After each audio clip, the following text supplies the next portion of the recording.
Hello and welcome to my channel Ek Bihari UPSC. Today we are going to start the first chapter of our modern Indian history syllabus, which is the decline of Mughal Empire. This is a part of our GS paper 1 syllabus of UPSC mains exam. If you will open your GS paper 1 syllabus, you will find written there that we have to study history of modern India from about middle of the 18th century until the present, significant events, personalities and issues, which means that we have to start reading history from about middle of the 18th century, which means the year 1750, until the present, significant events, personalities and issues, which means we have to read whatever significant events happened in this period, whatever significant personalities emerged during this period, like Mahatma Gandhi, Jawaharlal Nehru, etc. And we also have to study what significant issues we faced during this time period. So we are starting today from chapter number 1, which is Decline of Mughal Empire, from the book History of Modern India, which is the old NCRT, written by Mr. Bipin Chandra. The decline of Mughal Empire. In this chapter, the story starts from year 1707.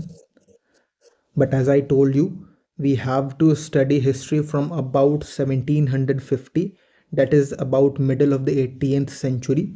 Then why we are discussing from the year 1707? You can understand this by an example. Suppose you are going to watch a movie and you started watching just from the climax. Can you understand why the hero and the villain are fighting each other and what happened without knowing the background story, without knowing the previous story which happened? You cannot understand the climax. Similarly, to understand the history from the year 1750, we have to study the background, which means that we have to study what was the political, social and economic structure of India at this time, which empire flourished during this time in India, which was Mughal Empire, why this empire declined, what were the weaknesses of this empire which led to eventual subjugation of India by the British colonial company, which is East India Company. So let's start this chapter. As I told you, we are studying this chapter to understand what were the defects and weaknesses of India's medieval social, economic and political structure. That is, what were the weaknesses in our social, economic and political structure which led to the subjugation of the country by the English East India Company. At the starting of the century, that is 18th century, Mughal Empire was a very powerful and glorious empire. And when we look at the end of the century, that is 18th century, this empire shrank to a few square miles around Delhi. And in the 1803, even Delhi was occupied by Britishers, and the Mughal emperor was just reduced to a mere pensioner of the company. So this was the overall picture of what happened during 18th century with the Mughal Empire.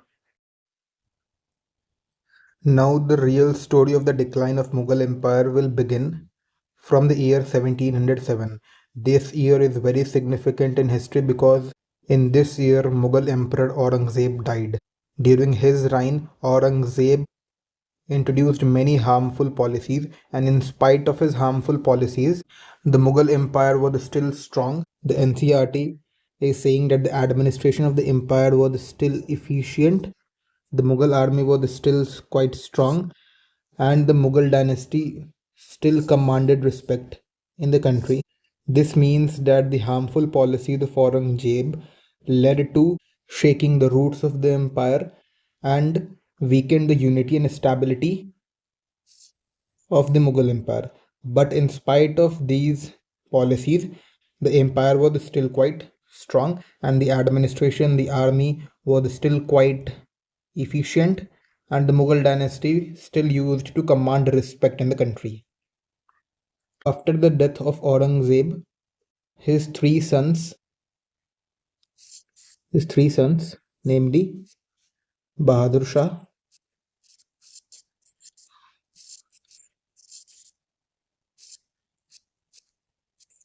Azam Shah,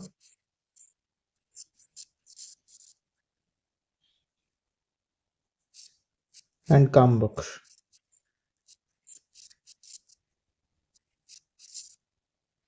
After the death of Aurangzeb, his three sons Bahadur Shah, Azam Shah, and Kambakhsh started fighting among themselves for the throne of the empire. The one who emerged victorious was the 65-year-old Bahadur Shah. According to NCRT, he was a learned, dignified, and able person. This means that he was a very good administrator and he could have been a very good king. After coming to throne, he followed the policy of compromise and conciliation. This means his actions were directed towards establishing friendly relations with other kingdoms and his enemies. He also started reversing some of the narrow-minded policies which was adopted by Aurangzeb. As we know that Aurangzeb adopted a very aggressive policies towards non-Muslim people.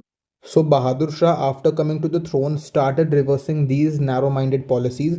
He adopted a tolerant attitude towards the Hindu chiefs and Rajas.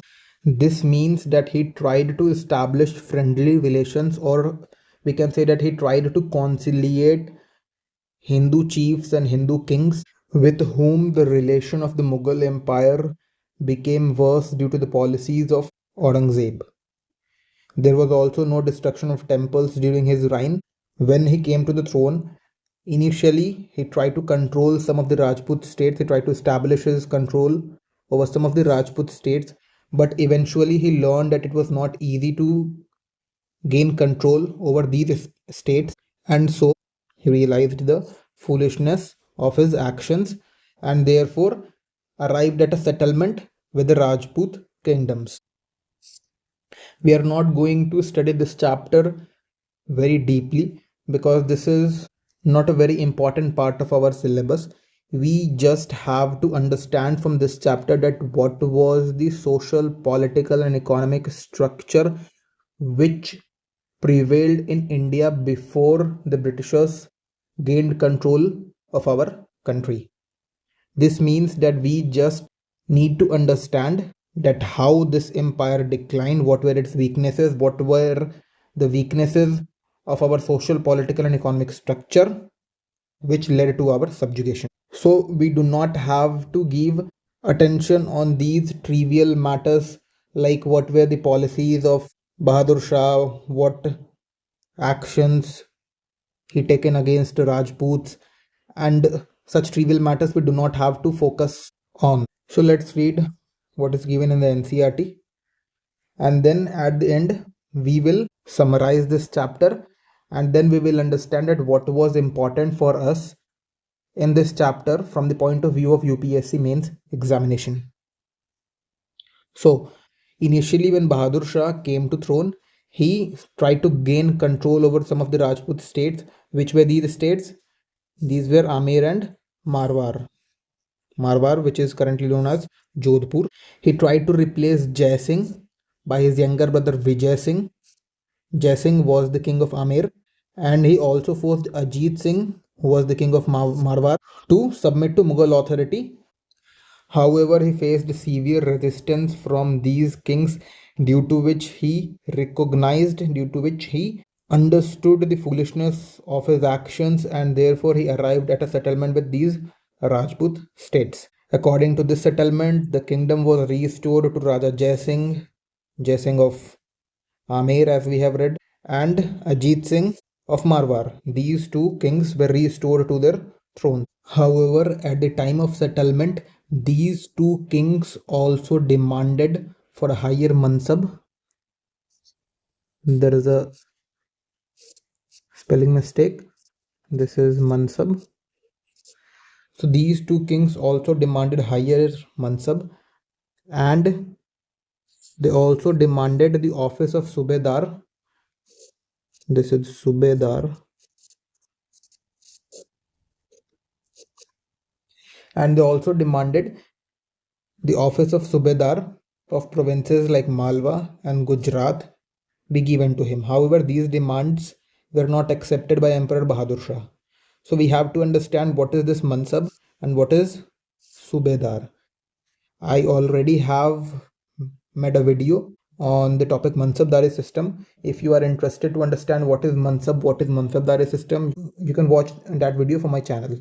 So for the time being, we should understand Mansab as a rank. It was a rank which was given to military officials. This rank decided that how many soldiers that military official can maintain with him.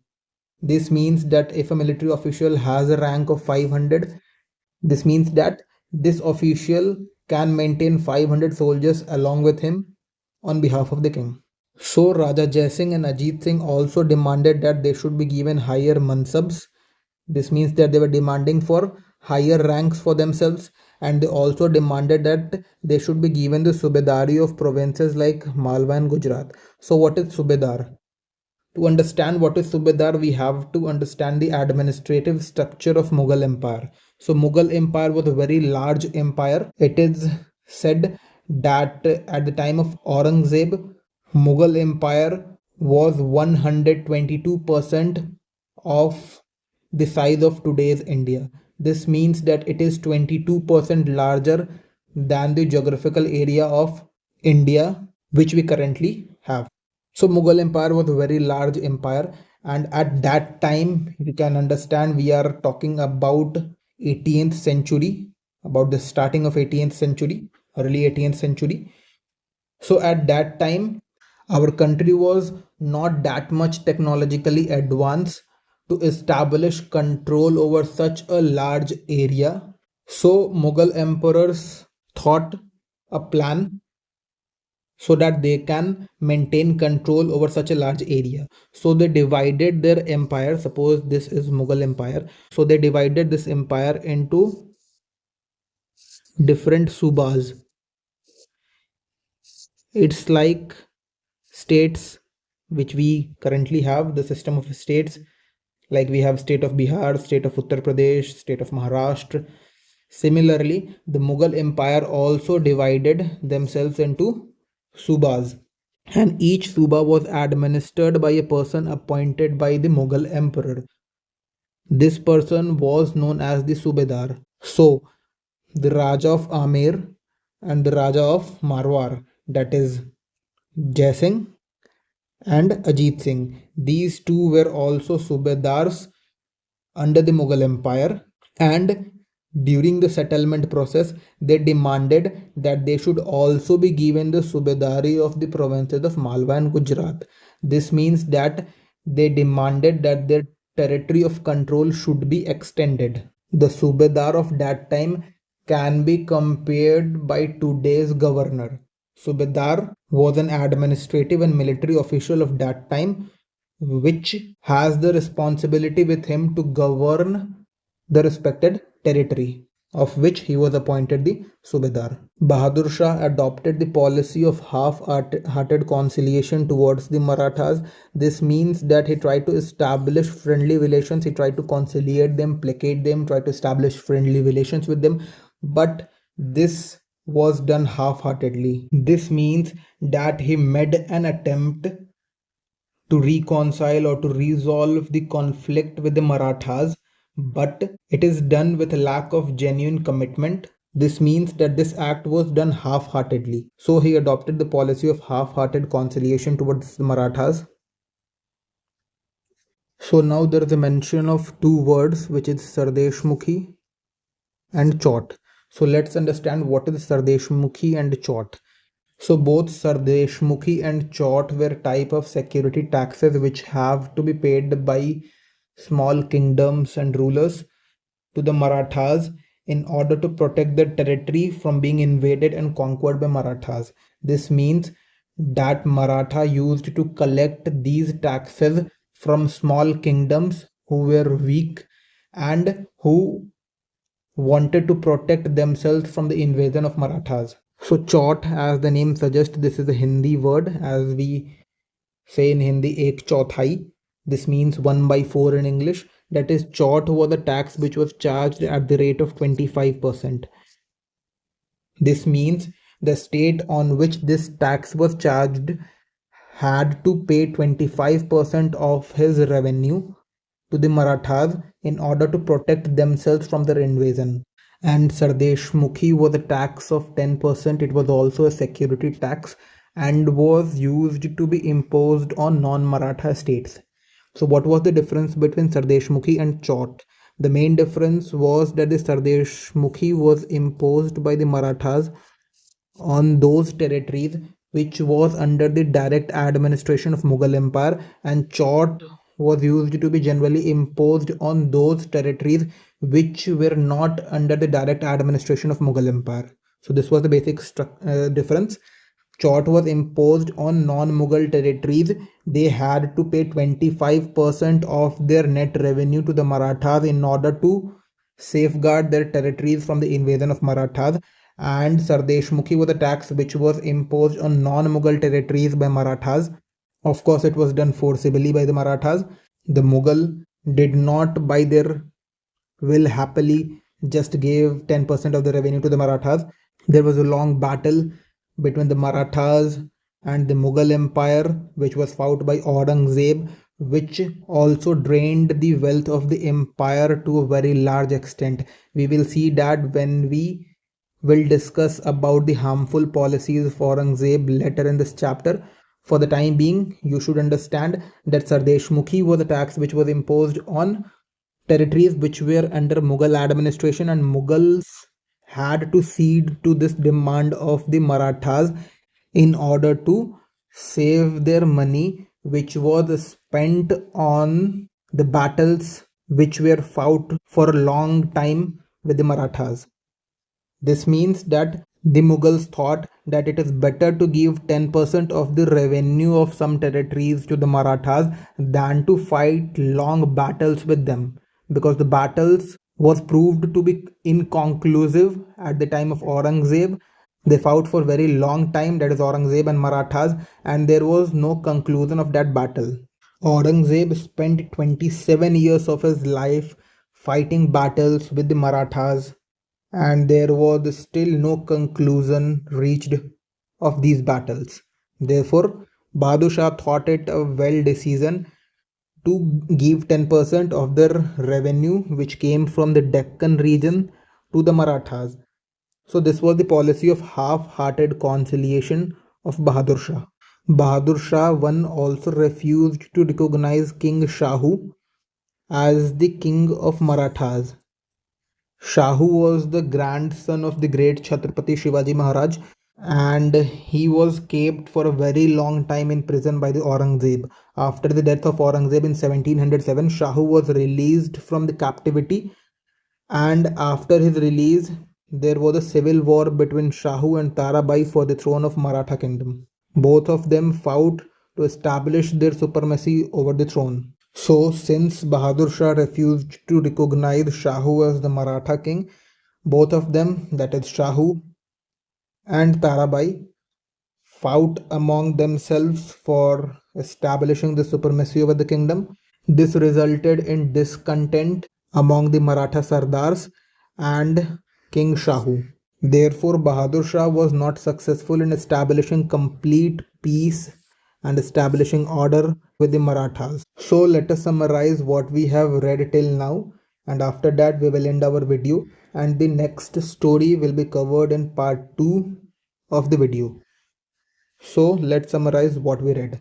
So we read that the Mughal Empire, which was a very glorious and very powerful empire at the start of the 18th century, that is in early 18th century, more specifically we can say at the time of the death of Aurangzeb, Mughal Empire was still a very strong empire. Its administration was still efficient, and the army was still quite strong, and the Mughal dynasty still commanded respect in the country. However, after the death of Aurangzeb, his three sons started fighting among themselves for the throne of the king, for the throne of the empire, and the one who emerged victorious was Bahadur Shah I. He was a very learned and dignified and able person. After coming to the throne, he established the policy of compromise and conciliation. He started reversing the policies of Aurangzeb, and therefore he adopted a tolerant attitude towards Hindu chiefs and Hindu rajas. And during his reign, there was also no destruction of temples. However, when he came to the throne, he thought of gaining greater control over the Rajput states, which were Subas under the Mughal Empire. He thought of gaining greater control by replacing Jai Singh, who was the king of Amer, by his brother Vijay Singh, and completely controlling the Suba of or the kingdom of Amer, which was ruled by Ajit Singh. However, he failed. He faced strong resistance from this kingdom, so he recognized the foolishness of his actions. This proves that he was not a stubborn, erratic person. That is, he is not stubborn as Aurangzeb, who fought 27 years with the Marathas just to establish his supremacy with him. Bahadur Shah was a very calm minded, intelligent, and able person, so he recognized his foolishness and arrived at a settlement with Rajput states. He restored Raja Jai Singh to his throne and also established good relations with Ajit Singh. However, during this settlement, these kings, that is Jai Singh and Ajit Singh, also demanded for a higher mansab and the subadaris of provinces like Malwa and Gujarat.